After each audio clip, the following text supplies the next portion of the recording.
In začnimo z naslednjim poglavjem. Kontraindikacije. Izraz kontraindikacije označujejo stanje, pri katerem je določena terapija, poseg ali postopek prepovedan. Poznamo dve vrsti kontraindikacij, relativne in absolutne. Če začnem kar z prvimi relativnimi kontraindikacijami. Zdaj, kot že samo ime nam pove, v bistvu pomenijo to stanja, pri katerih osebo oziroma stranko lahko masiramo, vendar z določeno previdnostjo. Sem uvrščamo krčne žile ali varice. Zdaj, pri takih osebah jaz priporočam, da prvič se posvetujete, če osebo žile pečejo. Če jo pečejo, nikakor nikoli ne masiramo, če pa ni pekoče, za prvič izvajamo le površinsko glajenje, torej le v smeri srca, kot da bi delali recimo limfno drenažo. Potem, ko oseba drugič pride, jo lepo vprašamo, kakšno je bilo stanje in če stanje je bilo neboleče, če je bilo v redu, potem komaj izvajamo močnejše pritiske. Naprej imamo lumboišalgijo in hernijo diska. Dejstvo je, da v akutni fazi, kar pomeni v roku 48 ur, nikoli ne masiramo tega stanja. Pozneje lahko blago gnetemo in pa izvajamo recimo površinsko glajenje na področju bolečine. Plus, zakaj to izvajamo? Izvajamo zato, da zmehčamo mišice na tistem področju, da se tudi bolečina zmanjša. Naprej, kot tretje stanje, imamo stanje menstruacije. Osebo, ki ima menstruacijo, masiramo le, če to oseba dovoli oziroma če osebi v tistem času tudi prijetno. Zdaj, kaj se lahko pri menstruaciji zgodi? Pač lahko pride do povečanega izliva, ampak to nikakor ne vpliva recimo na imunski sistem oziroma na kakorkoli slabše počutje osebe. Naprej imamo bolnike, ki dolgo ležijo. Zdaj, take osebke jaz priporočam, da se predhodno posvetujete z zdravnikom in če zdravnik dovoli, potem izvajate masažo. Naprej imamo nosečnost. Pri nosečnosti že vemo, da lahko masiramo le v sredinskem trimesečju, kar pomeni 4., 5. in 6. mesec. Pa še to v tistem času ne masiramo križnice, predela med lopaticami, nikakor ne trebuha in predela med palcem in kazalcem na roki, stopal nikakor ne in predela pod koleni, torej mečnih mišic in mišice tibialis anterior prav tako izpustimo. Zakaj? Prvo trimesečje se temu izogibamo zato, ker oseba, ženska, lahko splavi, zadnjo trimesečje pa lahko ena masaža kriva za prezgoden porod, zato dajmo biti pazljivi.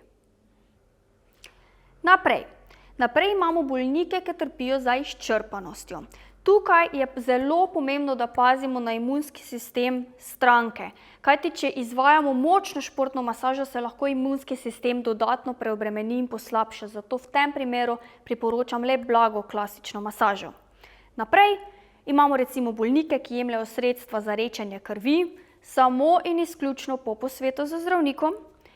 Dalje imamo, da oseb na prazen želodec ne masiramo ali tudi v obdobju postenja jih ne masiramo, zato ker v tistem času je naše telo v krizi, je v stanju stradanja in ni fajn, da naše telo za neko močnejšo športno masažo še dodatno preobremenimo. Evole, to so bile zdaj relativne kontraindikacije, sedaj pa gremo naprej na absolutne kontraindikacije. Absolutne kontraindikacije so pa tiste, kjer je kakršnakoli masaža prepovedana.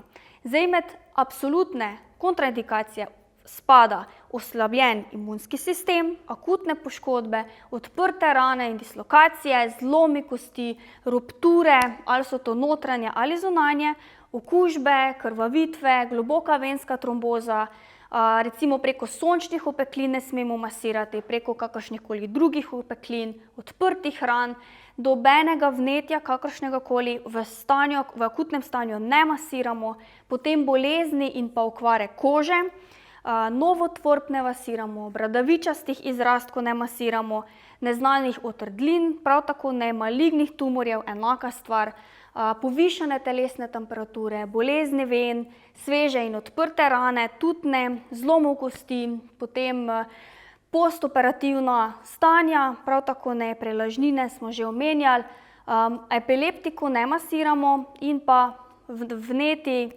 prav tako ne masiramo. Zdaj smo zelo veliko stvari omenili, Zdaj, v čisti osnovi smo se tudi že lani spopadali z covidom, z raznimi drugimi okužbami. Logično, če osebi pada imunski sistem, je ne masiramo. Zakaj je ne masiramo? Zato, ker pri padcu imunskega sistema ali če čutimo povišano telesno temperaturo, mi z športno masažo stanje le še poslabšamo. Zato tisti hip si naj oseba res odpovejte masažo, osebe ne masirati, naj si privošči počitek in šele na to, ko se pozdravi, ko je v redu, nadaljujete z masažo oziroma s tretmajem.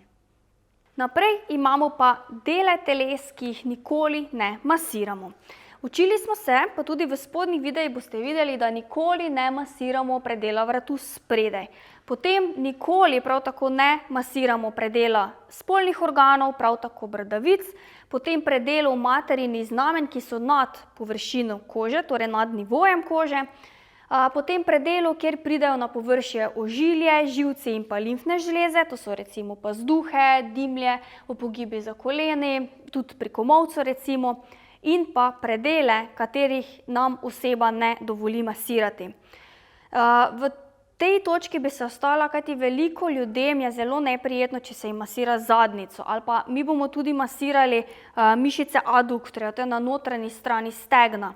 Vedno prosim, če oseba prvič pri vas, dajte se posvetovati, dajte vprašati, če ta predel telesa sploh vam v bistvu dovoli masirati. To je to o kontraindikacijah v najpomembnejšem poglavju, zdaj pa gremo z snovjo naprej.